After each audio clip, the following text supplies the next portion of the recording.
दर्शकबिन नमस्ते। प्राइम संवादमा यहाँलाई स्वागत छ। म कृष्ण मल्ल। सत्ता गठबन्धनमा आबद्ध दलहरूबीच दैनिक गृहकार्य चलिरहेको छ। छलफल भइरहन्छ, तर मन्त्री परिषद विस्तार हुन सकेको छैन। मुख्यतः सत्ता घटक दलहरू जो हुन्, ती दलहरूमा मन्त्रीका आकांक्षी धेरै भएपछि मन्त्री परिषद विस्तार हुन नसकेको बताइएको छ। तर यथार्थ कुरो अझै पनि थाहा छैन। मन्त्री परिषद विस्तार नहुँदा सरकार र सत्ता गठबन्धन दलहरूमाथि थुप्रै प्रश्नहरू उठिसकेका छन्। कहीँ कतै प्रतिगमन भनेर ओली सरकार ढालेपछि नयाँ रूप दिन्छौँ, देशलाई अगाडि बढाउँछौँ भन्ने दलहरू कहीँ कतै आफै चक्रव्यूहमा त फसेका छैनन्। यसले मुलुकलाई गम्भीर दुर्घटनातर्फ लगिरहेको त छैन। यी प्रश्नहरू टड्कारो रूपमा उठेका छन् र यी प्रश्नको जवाब खोज्ने आज हाम्रो प्रयत्न छ। र यसको निम्ति सत्तारूढ दल नेकपा माओवादी केन्द्रका केन्द्रीय सदस्य एवं कर्णाली प्रदेशका मुख्यमन्त्री महेन्द्र बहादुर शाहीका समन्वय विज्ञ झकबहादुर मल्ल सुदीप हामीसँग हुनुहुन्छ। स्वागत छ यहाँलाई। हजुर, धन्यवाद। अब के भएको त यो के भने प्रतिगमन भनेर ओली सरकार ढालियो, धेरै तिगडम गरियो, सडकदेखि कानुनसम्म अनेक कुराहरूका हतियारहरू अपनाइयो। अन्ततः विपक्षी गठबन्धन भनेर चिनिएका त्यो बेलाका काङ्ग्रेस, माओवादी, जसपाको एउटा पक्ष मिलेर एमालेको एउटा पक्ष पनि मिल्यो, सरकारसम्म आइपुग्यो। तर यतिका दिन भइसक्यो, मन्त्री परिषद विस्तार गर्न सकेका छैन। किन ढिला भएको? होइन, मन्त्री परिषद विस्तार गर्न ढिला भन्दा पनि यो सरकार विगतका गल्तीहरूबाट पाठ सिक्दै, विगतका कमी कमजोरीहरूलाई सच्याउँदै अहिलेका वर्तमान जुन चुनौतीहरू छन् त्यसको सामना गर्न सक्ने, ती चुनौतीहरू हल गर्न सक्ने नयाँ मोडालिटी या नयाँ कार्यक्रमहरूको खोजीमा छ। त्यसकारणले गर्दा गठबन्धन दलका बीचमा साझा कार्यक्रमहरू तय गर्ने काममा अलिकति व्यस्त भएको कारणले गर्दा यो मन्त्री परिषद गठन लगायत विस्तार लगायतका कामहरू बाँकी रहेको हो। यो काम छिटै, मलाई लाग्छ 1-2 दिनभित्रमा यो काम भइहाल्छ। साझा कार्यक्रमले गर्दा ढिला भयो र? हो, साझा नीति कार्यक्रमहरू कमसेकम अहिलेका चुनौतीका प्राथमिकताहरू के हुन्, अहिलेको देशका राष्ट्रिय आवश्यकताका प्राथमिकताहरू के हुन्, त्यो कुराको निश्चित गरिसकेपछि त्यसलाई समाधान गर्ने, त्यसलाई कार्यान्वयनमा लैजाने गरी सरकारले आफ्ना गतिविधिहरू अगाडि बढाउनु पर्ने भएको कारणले गर्दा अलि बढी अहिले गठबन्धन दलको नेताहरूको ध्यान त्यसमा केन्द्रित भएको कारणले गर्दा मन्त्री परिषद विस्तारको काम अलिकति ढिला भएको हो। यो सम्भवतः 1-2 दिनभित्रमा भइहाल्छ। यो त सत्ता गठबन्धनको कमजोरीहरू ढाकछोप गर्ने कुरा भएन? सत्ता गठबन्धनको कमजोरीको कुरा होइन यो। तपाईँलाई प्रष्ट कुरा थाहा छ कि नेपालका नीति, नियम, कानुनहरू अस्तव्यस्त पारिएको थियो, देशलाई गलत बाटोमा लगिएको थियो। त्यो बाटा सही बाटोमा आइसकेपछि देशलाई सही ट्र्याकमा अगाडि बढाउनको लागि वर्तमान सरकारले गम्भीरतापूर्वक कदमहरू चाल्नुपर्नेछ। सामान्य तरिकाले, हल्काफुल्का तरिकाले यहाँ सोच विचार नगरिकन विषयहरू अगाडि बढाउने स्थिति छैन। किनकि अहिले पनि देशमा कोरोना महामारी व्याप्त छ। अहिले पनि देशमा भ्याक्सिनहरू पुर्याउनु पर्नेछ नागरिकहरूलाई। त्यसबाट उत्पन्न भएका आर्थिक, राजनीतिक, सामाजिक, सांस्कृतिक थुप्रै असरहरू छन्। देशको अर्थतन्त्र तहस नहस हुने स्थितिमा हो। यी सबै कुराहरूलाई सच्याएर विगतका सरकारले गरेका जुन सुशासनको क्षेत्रमा भएका गलत क्रियाकलापहरू, विकासको क्षेत्रमा भएका अस्तव्यस्तताहरू, यी सबै कुरालाई मध्यनजर गरेर अगाडि बढ्नुपर्नेछ। त्यसकारणले गर्दा यो सामान्य कुरा होइन। अब न्यूनतम साझा कार्यक्रम बनाउन त एउटा टास्क फोर्स बनाइएको छ, तर सरकारमा सहभागी हुने मन्त्रीहरूको सवाल अलिक भिन्न कुरा भयो। हामीले त के रूपमा पनि सुनेका थियौँ भने प्रचण्डले स्वयं भन्नुभएको थियो नि, मन्त्रीका आकांक्षा यति भयो कि पार्टीमा जति सांसद छन् सबैलाई मन्त्री पद चाहिएको छ, मेरो दिमागमा आतंक छ भनेपछि यसबाटै थाहा हुन्छ, एउटा बिम्ब हो कि पार्टीमा कस्तो किसिमको मारामार चलिरहेको छ मन्त्री बन्नको लागि। खास मन्त्रीहरू छनौट गर्न नसकेका कारणले विस्तार हुन नसकेका त यो बोलीबाट प्रश्न भएन र भने? होइन, मन्त्री छनौट गर्न त्यति धेरै दबाब या त्यति धेरै ठुलो, अब त्यो सबै आकाङ्क्षीहरू हुने कुरा स्वाभाविकै हो। यसलाई अन्यथा रूपमा लिन पनि सकिँदैन। जनताका प्रतिनिधि भएर निर्वाचित भएर आइसकेपछि राष्ट्रको जिम्मा लिन्छु, मन्त्रालयको जिम्मा लिन्छु भन्ने कुरालाई अन्यथा रूपमा पनि लिन सकिँदैन। त्यो सकारात्मक दबाब हो। अध्यक्ष प्रचण्डले भन्नुभएको कुरा त्यो सकारात्मक दबाब हो भन्ने मैले बुझेको छु। त्यसकारणले गर्दा त्यो सकारात्मक दबाब त भइ नै हाल्छ, स्वाभाविक कुरा हो। तर त्यसैको कारणले मन्त्री परिषद गठन गर्न ढिलाइ विस्तार गर्नु ढिलाइ भएको कुरा होइन। मन्त्री परिषद गठन पनि भइसकेको छ। सरकारले आफ्ना आधारभूत कार्यक्रमहरू अगाडि बढाइ पनि राखेको छ। त्यसमा मन्त्री परिषदलाई पूर्णता दिने कुरामा मलाई लाग्छ गृहकार्य भइराखेको छ र 1-2 दिनभित्रमा यो सम्पन्न भइहाल्छ। अब के हो भने परम्परागत पार्टीहरू भन्दा माओवादी केन्द्र अलिकति भिन्न रूपमा हेरिन्छ। यो त द्वन्द्व गरेर आएको पार्टी हो, नयाँ नेपाल बनाउँछौँ भनेर आएको पार्टी हो। स्वयं प्रचण्डको भाषामा भन्ने हो भने माओवादीहरू नयाँ धातुबाट बनेका हुन्, होइन? अब चरित्र हेर्ने हो भने हेर्नुहोस्, प्रचण्डले नै खुलासा गरिसक्नुभयो कि 101 सबैलाई मन्त्री पद चाहियो भनेपछि जुनसुकै पृष्ठभूमिबाट आएको भए पनि अन्ततः उनीहरूलाई चाहिने भनेको कुर्सी रहेछ, मन्त्री नै रहेछ, लाभ नै रहेछ, सुविधा नै रहेछ। अनि हामी फरक धातुका हौँ किन भन्नु पर्यो? माओवादीमा यो यो यो विकृति होइन, यो मलाई कुर्सी नै चाहियो, मन्त्री नै चाहियो भन्ने होइन। यसलाई विकृतिको अर्थमा मात्रै नलिनु, यो सकारात्मक अर्थमा पनि यसलाई लिन सकिन्छ। सत्ताका लागि, कुर्सीका लागि जे पनि गर्ने परिपाटीमा माओवादी केन्द्र छैन, माओवादी केन्द्रका नेताहरू त्यो परिपाटीमा छैनन्। तर राष्ट्रको जिम्मा लिन्छु, देशको विषम परिस्थितिमा, देशको अप्ठ्यारो परिस्थितिमा मन्त्रालयको जिम्मा लिन्छु, राष्ट्रको जिम्मा लिन्छु र काम गर्छु भन्ने कुरालाई त सकारात्मक रूपमा पनि त लिनु पर्यो। तर पार्टीभित्र म पदमा पुगेपछि मात्रै, लाभ पाएपछि मात्रै काम गर्न सक्छु भन्ने कुरा के हो? यहाँ आफूसँग यो त पार्टीको तर्फबाट पार्टीको नीतिहरू लागू गर्ने, देश बनाउने कुरा त टिमले गर्ने हो नि। एउटै व्यक्तिले पटक पटक अवसरका निम्ति दाबी गर्नु ठिक हुन्छ? अनि त्यसमा त लागि नै राखेका छन्। त्यसमा सबैजना नेताहरू, कार्यकर्ताहरूले आफ्नो सकारात्मक भूमिका, टिमबद्ध भूमिका त प्रस्तुत भइ नै राखेको छ। मात्रै सवाल के भन्दाखेरि मन्त्री परिषद गठन हुँदाखेरि, विस्तार हुँदाखेरि त्यसमा आफू पनि सहभागी भएर राष्ट्रको महत्त्वपूर्ण जिम्मेवारी लिएर काम गरौँ भन्ने कुरालाई, यसलाई सकारात्मक अर्थमा पनि लिन सकिन्छ। तर त्यो भएपछि काम गर्छु, नत्र म गर्दैन, नत्र म छोडि नै हाल्छु, बर्बादै हुन्छ, त्यो अर्थमा कसैले अवसर नै नपाउने, मौका नै नपाउने। ऊ दक्ष छ, उसले पटक पटक निर्वाचित भएको छ, उसमा क्षमता छ, उसले मौका नपाउने, कोही चाहिँ मौका पाएको पाइ गर्ने। अहिले पनि नारायण काजी र कृष्णबहादुर महराले मन्त्रीका निम्ति दाबी गर्न उचित हुन्छ? अनि उहाँहरूले दाबी गरेको कुरा त त्यस्तो मलाई जानकारी छैन। मलाई लाग्छ उहाँहरू पार्टीको जिम्मेवार नेतृत्व हो। आवश्यकताले, सरकारको नेतृत्व गर्नुपर्ने आवश्यकताले या अरू कुनै आवश्यकताले जिम्मेवारी लिने कुरा एउटा हो। तर त्यसैका लागि उहाँहरूले पार्टीभित्र अप्ठ्यारो स्थिति सिर्जना गरेको जस्तो मलाई लाग्दैन। पटक पटक उहाँहरू त परीक्षण भइसकेको, मैले नाम 2 जनाको लिए पनि पटक पटक परीक्षण भइसकेका नेताहरू जो पटक पटक मन्त्री भइसकेका छन्, उनीहरूलाई यसपटक अवसर दिने कि नयाँ खोज्नुपर्छ? के लाग्छ यहाँलाई? होइन, यसमा दुईटै कुरा हो। कस्तो हुन्छ भन्दाखेरि काम गरेको अनुभव पनि चाहिन्छ र अर्को कुरा नयाँ फ्रेस टिमको पनि आवश्यकता पर्छ। हामीले काम गरेको मान्छेलाई बाहिर राखेर, अनुभवी मान्छेहरूलाई बाहिर राखेर नयाँ फ्रेस मात्रै टिम बनाएर काम हुन्छ भन्ने कुरा पनि होइन। यहाँ दुवै कुराको सन्तुलन मिलाउनु जरुरी छ। पटक पटक अवसर पाएकाहरूले फेरि पनि पाइराख्ने कुरा पनि गलत हुन्छ, त्यसलाई पनि हामीले सच्याउनु पर्ने हुन्छ। र नयाँ मान्छेहरू मात्रै ल्याउनुपर्छ भन्ने कुरालाई पनि हामीले सच्याउनुपर्छ र हामीले सन्तुलन मिलाउने हो। अनुभवीहरू जसले वर्षौँसम्म काम गरेर पटक पटक भएर अनुभव हासिल गरेका छन्, उनीहरूको अनुभवलाई पनि संस्थागत गर्नु जरुरी हुन्छ। र जो नयाँ उत्साहका साथ आएका हुन्छन्, जनताबाट निर्वाचित भएर नयाँ उत्साहका साथ, नयाँ दृष्टिकोणका साथ, नयाँ भिजनका साथ आउने नेतृत्वलाई पनि अवसर दिनुपर्छ। यो दुईटै कुराको सन्तुलनबाट सरकार अगाडि बढ्छ। यो न्यूनतम नीति कार्यक्रमहरू जो बनाउँदैछ त्यसलाई कार्यान्वयन गर्न सक्ने नेतृत्व त्यो आवश्यकताले चयन गरेर पठाउने हो। अब चयन गर्ने प्रक्रियामा पनि माओवादीमा प्रश्न उठेछ। अब बस्नु त स्थायी कमिटी बस्छ, त्यहाँ छलफल पनि हुन्छ, तर निर्णय चाहिँ प्रचण्डले एकल रूपमा गर्दा रहेछन् कि होइन? स्थायी कमिटी बैठक बस्ने कुरा त्यसैका लागि मात्रै छैन। माओवादी पार्टीले अघि हजुरले भने जस्तै माओवादी पार्टीले नयाँ जिम्मेवारी वहन गर्दै आइरहेको छन्। देशको राष्ट्रिय राजनीतिमा आफ्ना भूमिका र दायित्व नयाँ ढङ्गले पुरा गर्दै आइरहेको छ। त्यो सन्दर्भमा माओवादी पार्टीले निर्वाह गर्नुपर्ने भूमिका धेरै छन्। सरकारको सवालमा छ, जनताका एजेन्डाहरूको सवालमा छ, राष्ट्रिय एजेन्डाहरूको सवालमा छ।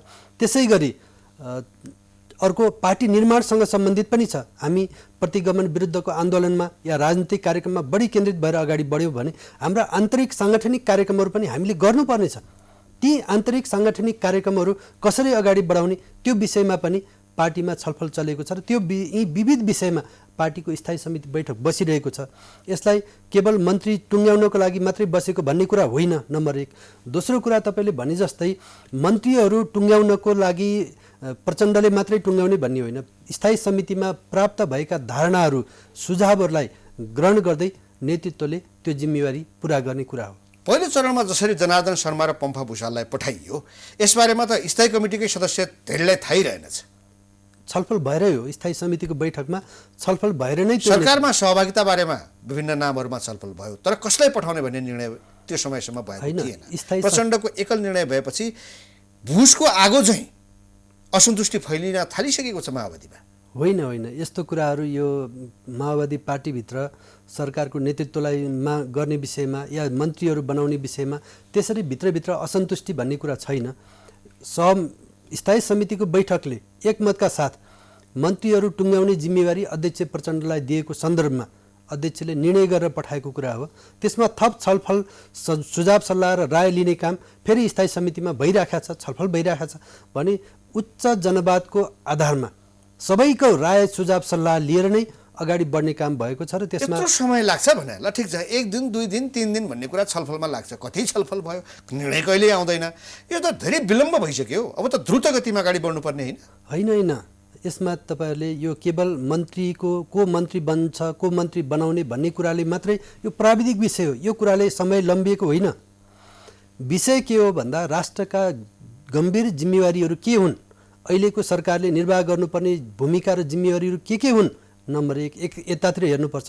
अर्कोतिर के छ भने गठबन्धनका साझा नीति कार्यक्रमहरू बनाएर अगाडि बढ्न जरुरी छ।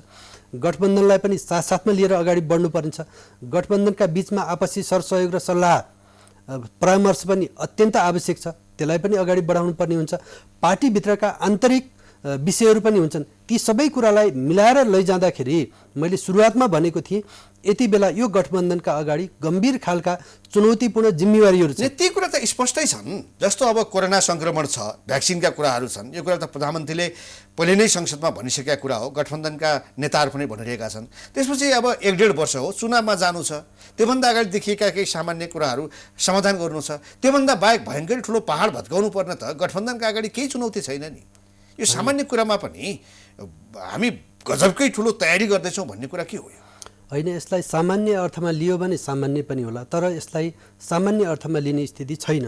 किनकि देशमा प्रतिगमनकारी हस्तक्षेप या प्रतिगमनकारी गतिविधिहरू विगत लामो समयदेखि सञ्चालनमा थियो। त्यसका कारणले थुप्रै आन्तरिक सन्तुलनहरू राज्यका बिग्रेका छन्। जनतामा मनोभावना बिग्रेको छ, जनतामा गलत किसिमका सन्देशहरू गएका छन्, पार्टी विभाजन भएको छ, यहाँ विषयहरू गम्भीर छन्। जनताका समस्याहरू बन्नु पर्यो नि त हो। ती समस्या समाधानका लागि सरकारले गम्भीरतापूर्वक गतिविधि अगाडि बढाउनु जरुरी छ।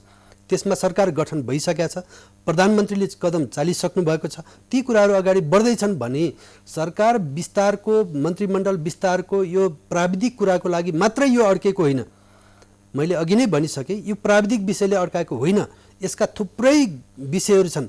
गठबन्धनलाई अगाडि बढाउनु पर्ने, सरकारका प्राथमिकताहरूलाई निर्धारण गर्नुपर्ने, यी थुप्रै कारणले गर्दाखेरि अहिले यो मन्त्री परिषद विस्तारको काम मात्रै थोरै विलम्ब, धेरै ढिलो पनि के भयो भने गठबन्धनको असफलतासँग जोडिन थाल्यो। मैले प्रश्न माओवादी केन्द्रलाई मात्रै गरे पनि माधव नेपालको हेर्नुहोस् भूमिका के छ। उहाँले चाहिँ शेरबहादुर देउवालाई प्रधानमन्त्री बनाउनुको निम्ति के भूमिका निर्वाह गर्नु भएन, सबथोक गर्नुभयो नि। तर आज उहाँ कुन ठाउँमा हुनुहुन्छ? ओलीसँग आज उहाँको भेटवार्ता हुँदैछ। हिजोका दिनमा पनि बिचमा ढलपल भएर झन्डै गइसकेका हुन् माधव नेपाल। उपेन्द्र यादव उहाँले आधिकारिकता पाइसके पनि आजसम्म निर्णय गर्न सक्नु भएको छैन। यो के हो भने गठबन्धनमा आबद्ध दल र तिनका नेताहरू निर्णय गर्न सक्दैनन् र एउटा मुलुकलाई टुङ्गोमा पुर्याउनको निम्ति साहस पनि गर्न सक्दैनन् भन्ने चिजको ताजा उदाहरण यो बाहेक अर्को के हुन सक्छ? होइन, यसलाई निर्णय गर्न सक्दैनन् भन्ने अर्थमा मात्रै होइन, निर्णय गर्न सक्दा रहेछन् भन्ने अर्थमा पनि हामीले हेरौँ न। निरङ्कुशतालाई प्रतिगमनलाई कसरी सच्याए? नेताहरूले निर्णय नगरेर सच्यायो। यो त प्रतिगमन पनि यस्तो भइसक्यो कि एकले अर्कालाई प्रतिगमन भन्ने। आज ओलीले भन्दैछन् यो प्रतिगमनकारी सरकार होइन। प्रतिगमन सच्याउने एउटा साहसिक निर्णय अहिलेको गठबन्धनका नेताहरूको पहलमा भएको छ, नम्बर 1। दोस्रो कुरा, अहिलेको गठबन्धनका नेताहरूले जिम्मेवारीपूर्वक गतिविधिहरू अगाडि बढाउनु भएको छ। त्यसमा आन्तरिक छलफल जरुरी हुन्छ। नयाँ परिस्थिति नयाँ धरातलमा उभिसकेपछि विगतको जस्तो गल्ती गर्ने छुट अहिलेको गठबन्धनलाई छैन। एक अर्काको मनोभावना बुझेर एउटा हरेक गठबन्धनभित्रका आन्तरिक समस्याहरूलाई समेत मध्यनजर गरेर ठिक ढङ्गले उपयुक्त निर्णयहरू गरेर अगाडि बढ्नुपर्ने अहिलेको आवश्यकता भएको कारणले गर्दाखेरि उपयुक्त समयमा उपयुक्त निर्णयहरू गरेर अगाडि बढ्दै आएको छ र बढ्छ। त्यस कारणले गर्दा यहाँ ढिला भइसकेको, विलम्ब भइसकेको, सारा कुरा बर्बादीको दिशामा गएको भन्ने कुरा छैन। तपाईँहरूले भने जस्तै छिटो गर्नुपर्छ, त्यो आवश्यकता हो, त्यो कुरा गरेर जान्छ। यो विलम्ब हुनुको एउटा कारण माधव नेपाल हुन्? होइन, विलम्ब हुनुको कारण मैले अघि पनि भने यो बुझेँ मैले, ती कारणहरू मैले सुने। माधव नेपालका विषयमा के हो? होइन, माधव नेपालको विषयमा पार्टीभित्र उहाँहरू नेकपा एमालेलाई एकताबद्ध गर्ने प्रक्रियामा माधव नेपाल अहिले पनि हुनुहुन्छ। हिजो पनि उहाँहरूको स्थायी समिति बैठकबाट एकताका निम्ति अन्तिम प्रयत्न गर्ने भन्ने कुरा भएको हामीले समाचार माध्यमहरूमा सुनेका छौँ। त्यस कारणले गर्दा हामी के ठान्छौँ भने राष्ट्रका मूलधारमा रहेका पार्टीहरू, खास गरी यो शान्ति प्रक्रिया, संविधान निर्माणको प्रक्रियामा सहभागी भएका पार्टीहरूको बिचमा आन्तरिक समस्याहरू समाधान हुन् भन्ने हाम्रो चाहना हो र गठबन्धनको पनि चाहना त्यही हो। मात्रै तत्कालीन एमाले एकताबद्ध होस्, माधव नेपाल ओलीसँगै मिलेर जाउन् भन्ने तपाईँहरूको चाहना। तत्कालीन प्रधानमन्त्री केपी ओलीले गरेको जुन गलत कदमले सिङ्गो नेपाल कम्युनिस्ट पार्टी विभाजन भयो र आज एमाले पनि विभाजनको सङ्घारमा छ, विभाजनको दिशामा छ। त्यो दिशामा नजाओस्, कमसेकम एमाले एकताबद्ध होस् भन्ने चाहना गठबन्धनको पनि छ। गलत कुरालाई सच्याउने एउटा हो। यो कसरी पत्याउनु? प्रचण्ड दैनिक जान्छन् माधव नेपाल कहाँ। जुन दिन चाहिँ एमालेको बैठक भन्ने थाहा भयो, जुन दिन माधव नेपाल र ओली पक्षधर कार्यदलका सदस्यहरूको आज घनीभूत छलफल छ, आज के निर्णय हुन्छ भन्ने थाहा पायो भने उहाँ खुमलटारबाट सिधै कोटेश्वर गएर के नभनिहाल्नुहुन्छ होइन। यो कसरी थाहा हुन्छ? अब यहाँ त के हो भने एमाले नफुटोस् भन्ने चाहना हाम्रो छ भन्ने तपाईँहरूले भने पनि काङ्ग्रेस र माओवादी केन्द्र उहाँहरूका गतिविधिहरू र उहाँहरूका कामहरू कस्ता देखिन्छन् भने छिटोभन्दा छिटो एमालेलाई फुटाउन पाए हुन्थ्यो, छिटोभन्दा छिटो माधव नेपाललाई त्यहाँबाट अलग गरेर सरकारमा सहभागी गराउन पाए हुन्थ्यो। गतिविधि त त्यसतर्फ उद्धत देखिन्छन् नि। होइन, यो कुरा के रूपमा बुझौँ भने यो गलत किसिमको विश्लेषण हुन्छ कि सच्चाइ कुरा के हो भने हामी सिङ्गो नेपालको कम्युनिस्ट पार्टीलाई एकताबद्ध गर्ने अभियानमा थियौँ। त्यो कसका कारणले विभाजित भयो यो कुरा तपाईँलाई प्रष्ट थाहा छ, आम नेपाली जनतालाई थाहा छ।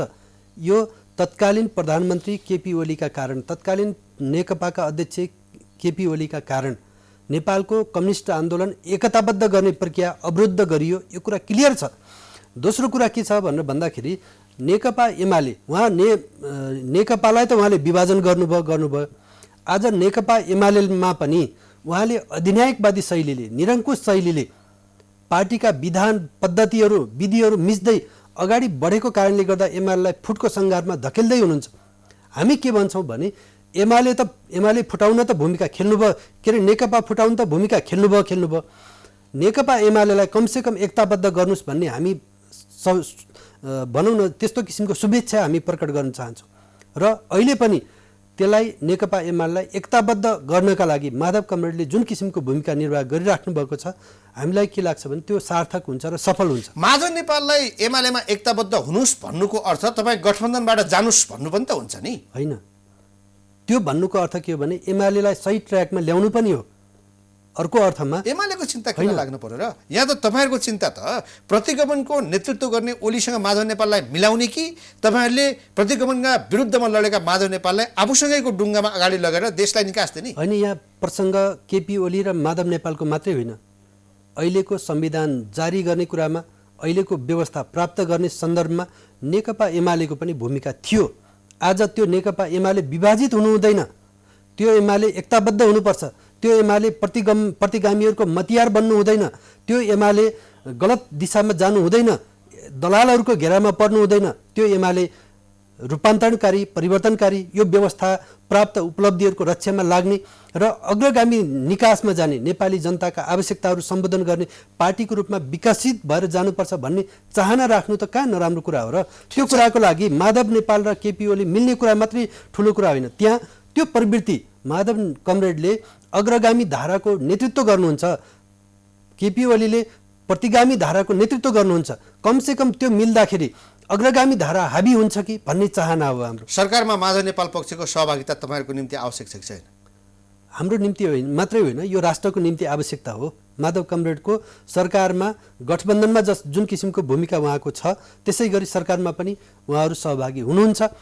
सहभागी कुन मन्त्री पठाउनुहुन्छ? कसरी सम्भव छ भने ओलीसँग पनि मिल्ने, सरकारमा पनि सहभागी हुने, यस्तो पनि तपाईँहरूले माधव नेपाललाई दो बाटोमा उभ्याइदिने? होइन, नेकपा एमाले नै यो सरकारमा सहभागी बन्नुपर्ने हुन्छ। किनकि विगतमा जुन किसिमको भूकम्प महामारी जुन किसिमको जटिल अवस्था थियो त्यो अवस्थामा संविधान जारी गर्ने क्रममा देशका यिनै राजनीतिक पार्टीहरू त्यसका लागि एकताबद्ध भएका होइनन्। त अध्यक्ष केपी शर्मा ओलीलाई पो तपाईँहरूले कन्भिन्स गर्नु पर्यो त। अध्यक्ष त केपी शर्मा ओली हुन् नि त्यसका। होइन, सिङ्गो एमाले एकताबद्ध भएर त्यो बाटोमा अगाडि बढ्नुपर्छ। आज पनि आजका आवश्यकताहरू, आजको राष्ट्रिय सङ्कट समाधान गर्ने, आजका प्रतिगामीहरूका गतिविधिलाई निस्तेज गर्ने, आजका वैदेशिक शक्तिहरू जो नेपालमा गलत राजनीतिक व्यवस्था चाहन्छन् तिनीहरूको गतिविधिलाई निस्तेज गर्ने कामको लागि आज देशका राजनीतिक शक्तिहरू परिवर्तनका सम्भाग शक्तिहरू हुन्।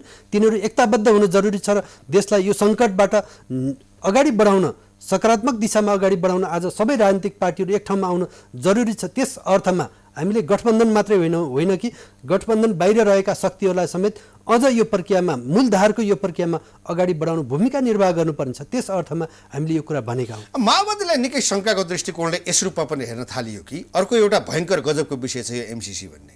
अब न्यूनतम साझा कार्यक्रमको निम्ति सकभर आज मङ्गलबारभित्रै नभए 1-2 दिनमा गठबन्धनले ल्याउने भनेको छ होइन। तर यो एमसिसीका विषयमा काङ्ग्रेस र माओवादीको दृष्टिकोण नै मिल्दैन। अब एमालेको त टाढाको विषय भन्यो, अहिले एमाले अन्त्यतर्फ गयो। प्रधानमन्त्री हुनुहुन्छ शेरबहादुर देउवा, तपाईँले नै बनाउनु भएको। उहाँ एमसिसी कुनै पनि हालतमा लागू गर्नुपर्छ, कार्यान्वयन गर्नुपर्छ भनेर विगतदेखि नै लागेको र उहाँकै मन्त्रीका पालामा सम्झौता भएको विषय र यो एमसिसी राष्ट्रघाती हो भनेर तपाईँकै पार्टीका नेताहरू कुल्लिरहेको यो बेला होइन। यो तपाईँहरूको सङ्गम कसरी हुन्छ?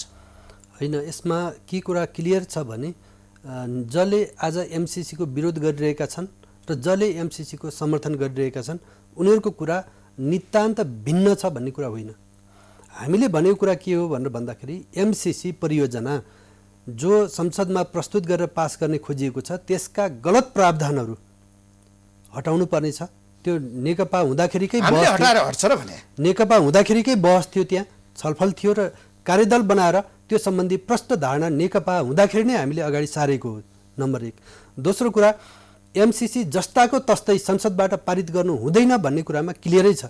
यसको अर्थ एमसिसी पारितै गर्नु हुँदैन, एमसिसी स्वीकार नै हुँदैन भन्ने कुरा पनि होइन। माओवादी पार्टीको धारणा प्रष्ट छ कि एमसिसीका गलत प्रावधानहरूलाई सच्याउने र त्यो सच्याउने काम त काङ्ग्रेस र माओवादी केन्द्रले गर्ने होइन नि।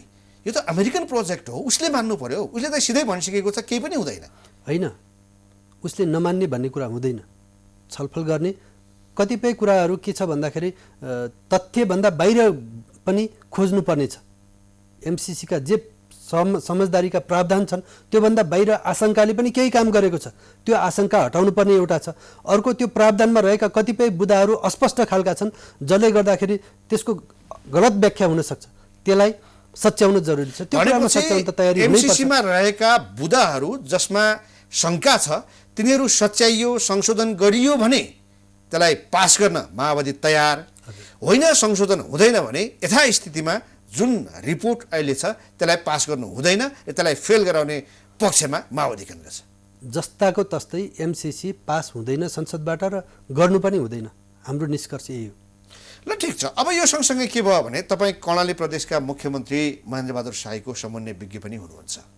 अब हिजो मात्रै एमालेका तर्फबाट महेन्द्रबहादुर शाहीलाई समर्थन गरेका जो 4 जना सांसद थिए सर्वोच्चले उनीहरूको पद खाइदियो होइन।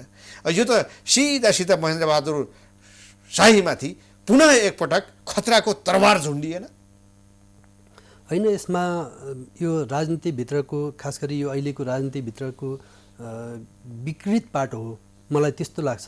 किनकि सहयोद्धाहरू सहकर्मीहरूको राजनीतिक जीवनलाई व्यक्तिगत जीवनसँग जोडेर त्यसलाई प्रतिशोधको विषय बनाउने, इगोको विषय बनाउने यो खालको परिपाटी कम्युनिस्ट पार्टीमा हुनु या अहिलेको राजनीतिक पार्टीमा हुनु गलत कुरा हो। किनकि सर्वोच्च अदालतले फैसला गरिसकेको थियो उहाँहरूलाई संसद पदमा पुनर्बहाली गर्नु भनेर भनि नै सकेको थियो। उहाँहरू विशुद्ध नेकपा एमालेको मात्रै सांसद होइन नि, गठबन्धन बनाएर तत्कालीन माओवादी र एमालेको गठबन्धन बनाएर साझा उम्मेदवार भएर उहाँहरूले चुनाव जित्नु भएको होइन। आज उहाँहरूलाई एमालेको मात्रै सांसद हो भनेर जबरजस्त एमालेको चुनावबाट लडेका हुन्। चुनाव चिन्ह सूर्य होला तर साझा गठबन्धन बन्यो तर उहाँहरू आधिकारिक रूपमा त एमालेको नेता हो नि त, एमालेको सांसद हो नि। यसलाई संविधान बेलामा त उहाँहरू एमाले माथि हुन्छ, त्यही भएर एमालेले कारबाही गर्यो।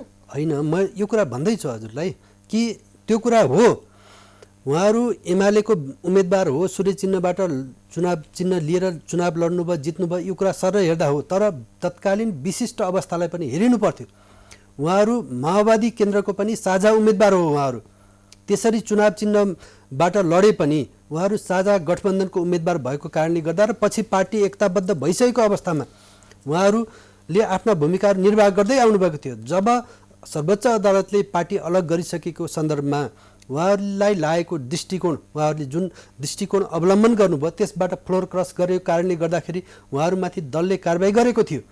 सर्वोच्च अदालतले फिर्ता गरिसकेपछि उहाँहरूलाई त्यो निर्णय, त्यो पदमा पुनर्बहाली गरिसकेपछि फेरि पनि पुनरावलोकनमा गएर उहाँहरूलाई उहाँहरूको पद जसरी खारिज गराउने काम भयो, यो राम्रो काम चाहिँ होइन। अब महेन्द्रबहादुर साईको कुर्सी हल्लिएको हो कि होइन? होइन, यसले कर्णालीमा जुन गठबन्धन बनेको छ त्यो गठबन्धनको सरकारलाई त खास असर गर्दैन।